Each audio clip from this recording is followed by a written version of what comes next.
আশা করি আপনারা সবাই ভালো আছেন। সিআরটি টিভির ইন্টারেস্টিং আবারও একটি ভিডিও নিয়ে হাজির হলাম আমি আলামিন। আজকের বিষয়টি হলো 180 ভোল্টের সমস্যা হলে আমাদের পিকচারে হতে পারে নানান ধরনের সমস্যা। 180 ভোল্টের সাথে অনেক কিছু পিকচারের সাথে আমাদের সমস্যা রয়েছে, সেটি এমন একটি কমন সমস্যা নিয়ে হাজির হলাম। দেখতে পাচ্ছেন পিকচার টিপে বাংলা খাতার মতো রেখা পড়ে আছে এবং আমাদের কালারও একুরেট নেই। মূলত এটা 180 ভোল্ট থেকে আমাদের এই সমস্যাটি সৃষ্টি হয়। আজকে বিস্তারিত আলোচনা করব, পরবর্তীতে পার্ট 2তে আবার আপনাদের সমাধান করে প্র্যাকটিক্যাল সহ হাতে কলমে আপনাদেরকে দেখাবো। আশা করি বিষয়টি আজকে সব কিছুই মনোযোগ দিয়ে দেখবেন এবং টেনে টেনে দেখবেন না। যদি একটু হলেও ভালো লেগে থাকে অবশ্যই শেয়ার করবেন এবং লাইক দিয়ে আপনাদের মতামত জানাবেন এবং কোন কোন ভিডিও চান সেটি আমাকে কমেন্টের মাধ্যমে জানাবেন। যত বেশি উৎসাহ দেবেন তত বেশি ভিডিও পাবেন। চলুন তাহলে আজকের প্রসেসটি শুরু করা যাক।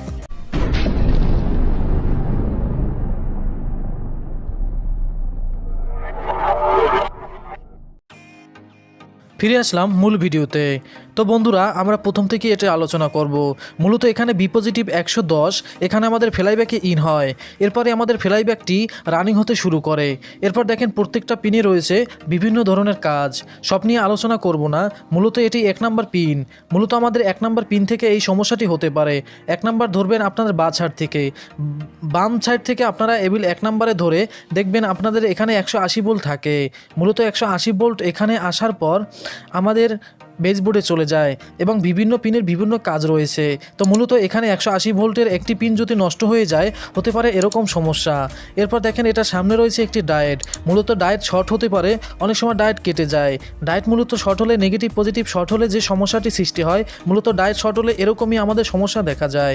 এরপর দেখেন এখানে 180 ভোল্ট এখানে আসার পর এখানে আমাদের ফিল্টারিং হয়ে যায়। তো এখানে একটি ক্যাপাসিটার রয়েছে, আমাদের বিভিন্ন মানের ক্যাপাসিটার হয়ে এখানে আমাদের ফিল্টারিং হয়। মূলত 180 ভোল্টের কম এখানে আসে এবং ফিল্টারিং হয়ে বিভিন্ন ক্যাপাসিটার মাধ্যমে দেখেন আমাদের রয়েছে 300 ইউপ, 22 ইউপ এবং 300 ভোল্ট এরকম একটি ক্যাপাসিটার, বিভিন্ন ক্যাপাসিটার থাকে। এর ক্যাপাসিটার এসেই আমাদের 180 ভোল্ট এখানে তৈরি করে।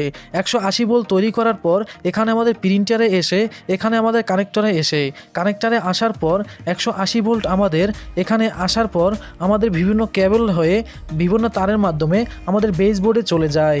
বেসবোর্ডে চলে যাওয়ার পরই আমাদের মূলত কালার সেকশনটি পুরোপুরি এখানে কাজ করে। 180 ভোল্ট আমাদের না আসলে বেসবোর্ডে আমাদের কালার সেকশনটি রানিং হবে না। কালার সেকশনটি রানিং হতে হলে এখানে 180 ভোল্ট আমাদের আসতে হবে। হতে পারে আমাদের কেবলটি খারাপ থাকলেও আমাদের এখানে 180 ভোল্ট আসবে না। এরপর দেখতে পাচ্ছেন আমাদের 1 নাম্বার পিনে এখানে লেখা আছে 180 ভোল্ট। 180 ভোল্টটা এখানে যদি কেবল ভালো থাকে 180 ভোল্ট আসবে। এরপর দেখেন 3টি রেজিস্ট্যান্স দিয়ে আমার 180 ভোল্টটি পার করা হয়েছে। পার করার পর আমাদের এই রেজিস্ট্যান্সের ওপারে আসে 180 ভোল্ট। 180 ভোল্ট যদি রেজিস্ট্যান্সে এখানে মিসিং হয়ে যায় অথবা ভ্যালু নষ্ট হয়ে যায় 180 ভোল্ট তাহলে আসবে না। 180 ভোল্ট আসার পর এখানে রয়েছে 2383 বিভিন্ন রকমের ট্রানজিস্টর। এই ট্রানজিস্টর দিয়ে মূলত 8 জিবি সেকশন আমাদের রানিং করা হয়েছে।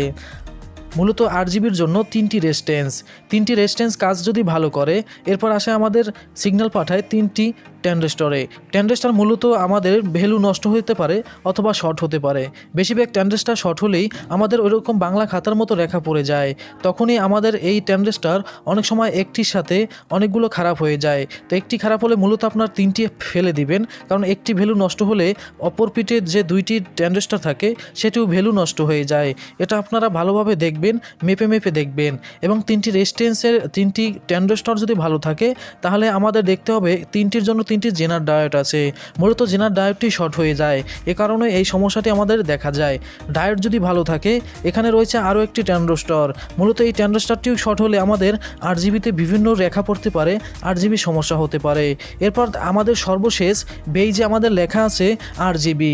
মূলত এখানে বেশটি সমস্যা হলো আমাদের এই সমস্যাটি সৃষ্টি হয়। 1 নম্বরে বলি, আমরা এখানে মূলত যেখানে 180 ভোল্টটি তৈরি করে সেখান থেকে আমরা পিন ধরে মিটার দিয়ে মাপতে যাব। আমাদের অনেক সময় দেখা যায় এখানে ক্যাপাসিটারটি ভালো দেখায়, তবে ক্যাপাসিটারটা নিচ থেকে ফুলে যায়। উপর থেকে ক্যাপাসিটার ফুলে গেলে সেটা আমরা অল্পতেই বুঝতে পারি। এই জন্য ক্যাপাসিটার মেপে কিভাবে বুঝবেন সে নিয়ে একটা বিস্তারিত ভিডিও দেওয়া আছে। তো বন্ধুরা আজকের পার্টটি আর বড় করলাম না, কারণ বড় করতে গেলেই বেশি অধৈর্য হয়ে যান। এজন্য পার্ট 2তে আমরা এইটি নিয়ে আলোচনা করব। মূলত আমরা 180 ভোল্ট কীভাবে সলভ করতে পারি হাতে কলমে দেখাবো। এই সার্কিটটায় দেখেন 180 ভোল্ট অনেকটা দেখা যায় এই দিকে থাকে, আবার 180 ভোল্ট আমাদের এই দিকে আসে, পিছন দিক থেকে আমাদের 180 ভোল্ট হতে পারে। তো বিভিন্ন চায়না সার্কিটে বিভিন্ন রকমের থাকে। মূলত দেখতে পাচ্ছেন এখানে ক্যাপাসিটরটা এই জায়গায়, আবার থাকতে পারে আপনাদের অন্য পাশে, সেটা আপনারা ভালোভাবে বুঝে নেবেন। তো বন্ধুরা এখানে আমাদের দেখেন ডায়েটটা খারাপ হলেও আমাদের এই সমস্যা 180 ভোল্টের এই সমস্যা হতে পারে। দেখতে পাচ্ছেন ফ্লাইব্যাকের সাথে আমার কিছু তার জুড়ানো আছে। মূলত এখানে হিটার ভোল্টেজ কিভাবে তৈরি করতে হয় সামনে একটি ভিডিও আসছে। হিটার ভোল্টেজ মিসিং হয়ে গেলে কিভাবে তৈরি করে সেটি আপনারা এখান থেকে হিটার ভোল্টেজ 3 নম্বরে মিসিং হয়ে গেলে কিভাবে তৈরি করবেন সে নিয়ে একটি ভিডিও আসছে। আশা করি সম্পূর্ণ ভালোভাবে বুঝাতে পারছি, এবং সামনে আরও মজার ভিডিও দেখতে অবশ্যই আমার চ্যানেলটি পাশে থাকুন। ভালো লাগলে অবশ্যই একটি লাইক দিবেন, মতামত জানাবেন। যত বেশি উৎসাহ দেবেন তত বেশি ভিডিও পাবেন। তো বন্ধুরা পার্ট 2-এর জন্য আশা করি অপেক্ষা করবেন। আজকে এই পর্যন্তই। কষ্ট করে ভিডিওটি দেখার জন্য অসংখ্য ধন্যবাদ। ভালো থাকবেন। আল্লাহ হাফেজ। এলইডি টিভি, সিআরটি টিভির দারুণ সব পর্বগুলো মিস করে থাকলে এক নজরে ঘুরে আসুন আমার এই চ্যানেলটিতে। যদি ভিডিওটি ভালো লাগে অবশ্যই একটি লাইক করুন, সাবস্ক্রাইব করে বেল বাটনটি অন করে আসুন নতুন ভিডিও পেতে। এই চ্যানেলের নিচে একটি চ্যানেল পাবেন, সেখানে কম্পিউটারে বিভিন্ন ধরনের হার্ডওয়্যার টিপস দেওয়া হয় এই সর্বপ্রথম কোনো বাংলাদেশি মেয়েরা। যদি ভিডিওটি ভালো লাগে অবশ্যই সাবস্ক্রাইব করে আসবেন, আর বেল বাটনটি অন করে তো আসবেনই।